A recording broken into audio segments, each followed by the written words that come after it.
Welcome back to my video mga ka-open. Ito na naman si Inday Bagat, ang yung open-minded vlog. So for today's video ay may halong science po ang topic natin ngayon kasi si Inday Bagat ay magdaldal na may research. Of course, hindi tayo magdaldal na walang basihan. Magdaldal tayo na may halong research galing sa science. Dahil ang tinatawag nating education. Biskot na eh. Ang hirap magtagalog pag tayo no, Bisayang dako, no? So pasensya na kayo sa mukha na to na yubab. So pasalamat na lang tayo sa filter ng phone. Dahil kung walang filter ay ewan ko na lang ang mukha na to. So kahit ganitong mukha na to, pasalamat pa rin tayo sa Panginoon dahil tayo ay buhay. Maraming magaganda nga, pero ando na sa hukay at alam nyo na, maganda ka man o pangit, pag namatay, ay, kalansay pa rin. No. So, ang magpirma, si Wati pa rin. Si Wati, no. Ang Wati pa rin ang magpirma sa iyong katawan. Ang mabubusog, ang Wati. No. So, mas mabuti na pong ganito na lang. No. Bahala na. So, for today's video, mga bagay na hindi mo alam at mamangha ka. Bakit ganito? Pero ito ay based sa research ng ating mga scientists, ano? At ini-share ko lang kung ano yung nababasa ko tungkol sa mga bagay na ito. Yung mga bagay na hindi natin alam tungkol sa ating petchay, no? Kung ano ba tong mahiwaga nating petchay. Kung gaano ba kahiwaga ang petchay. Kung gaano ba ka-powerful ang petchay sa ating katawan. So alam nyo ba na ang yogurt, ang bakterya na makikita doon sa yogurt ay ganun din ang bakterya na makikita natin sa ating petchay. Yes, kaya pala na ang lasa ng yogurt at kasing lasa din ng ating petchay. Ha? Totoo ba yan, boys, or hindi? So, sa kayo na ang humusga. So, number 2, sa na-research ko kasi sinusulat ko talaga to kasi ayaw kong magdaldal nga na wala tayong basihan. At alam mo na yung mga vouchers dyan. Ang dami-dami pa naman nating vouchers. So, alam nyo na ba na ang petchay ng babae na may tinatawag itong clitoris. Alam nyo yung clitoris, yung triangulo doon sa petchay ay may 8,000 nerve endings. While ang talong ay may 4,000 nerve endings lang.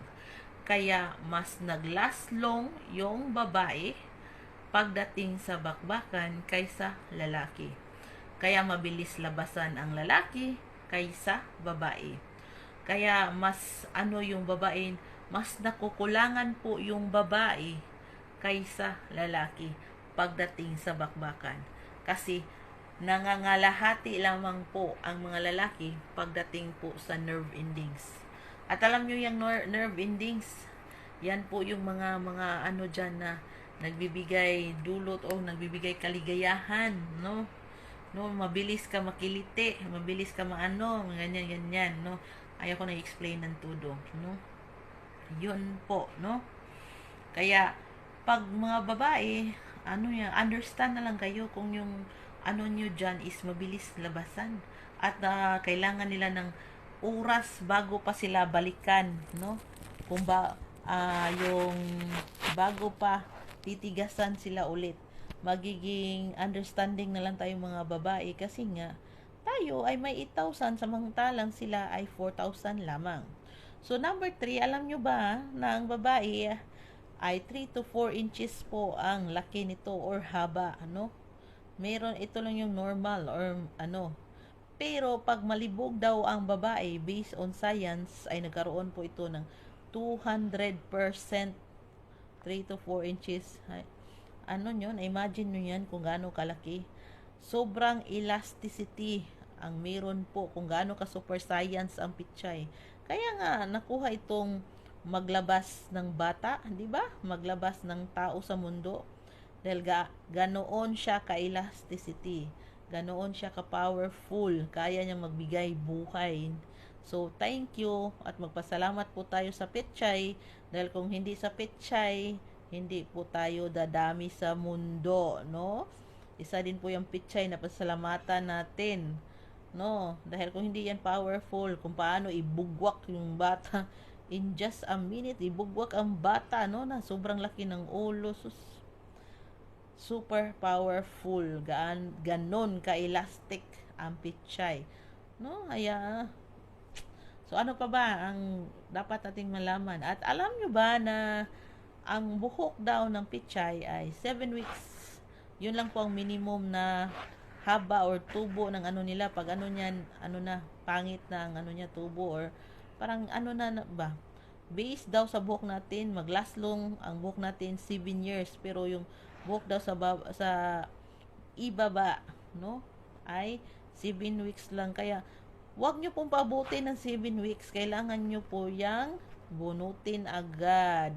No, gupitan po agad para naman po hindi kayo mangati at para naman hindi dadami doon ang bakterya na magka-cause ng UTI, mga inday.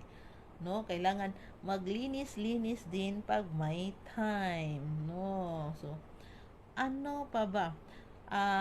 Ito, pinaka-the best. Pinaka-the best sa Petchay. Alam nyo ba na yung Petchay ay may sariling janitor sa loob? Yes, may sarili po tayong tagalinis doon sa loob. Kaya, hindi na pwedeng linisan mo ng todo, no? Na kailangan mo ng parang ubusin yung buong drum ng tubig ninyo na hugasan mo yung Petchay, no? Or bumili ka ng mga ano-anong mga gamit dyan para lamang hugasan yung Petchay. So, alam mo yung mayroon din yung mga chemicals na kakadamage sa ating pH level, mga inday. Kaya hindi po kailangan bumili ng mga branded na pangpahugas ng Petchay dyan. Tubig lang ay sapat na. Yes, kasi may sarili tayong janitor. Pero pag nag-ihi kayo, lagyan nyo naman ng ano po. Alam nyo namang ihi, nangangamoy din yan. Pero may sarili talaga tayong janitor. Pero the more po na lagi kayo maghugas, mauubos yung pH level ninyo. Ay, of course, anong mangyayari, no? Magkaroon kayo ng mga UTI, mga bacterial infection dyan. Kasi nga, wala nang pH level. So, hindi po pwedeng bumili kayo ng mga scented na mga ano dyan, pampahugas. Kasi daw, sobra siyang amoy, ganyan. Siguro kung nangangamoy yan, dahil siguro sa mga kinakain natin, kasi kung ano yung kinakain natin, yan din po ang ating iniihi, no?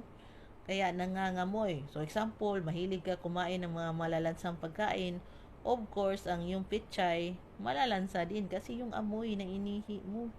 At hindi ka pa naguhugas ng tamang paghugas kahit tubig lang yan, no? So marunong din tayo na magkaroon din tayo ng hygiene, no? Personal hygiene. So yan lang siguro ang ko, maibabahagi ko sa inyo. Ang hirap no? Maibabahagi ko sa inyo sa videong ito. So, yun na nga ang sakuban o ang espada o ang sakuban. So, alam niyo na yung sakuban sa Bisaya, mga Tagalog. Yung sakuban is yung yung lalagayan ng espada. Pag ginanon mo yung espada, dito mo ilagay, yan po yung Petchay ng Petchay. At yun po ang talong, yung sakuban, ay yung espada, yan po yung dala ninyo. Kaya pag tinusok mo yan sa sakuban, of course, compatible sila. No, compatible kasi yan po yung ang gawa ng Panginoon, no? So, maging thank you po tayo kasi kung wala yan, di tayo dadami sa mundo. So, yan lang for today's video. This is Miss Nigel, your Inday Bagat, open-minded vlog.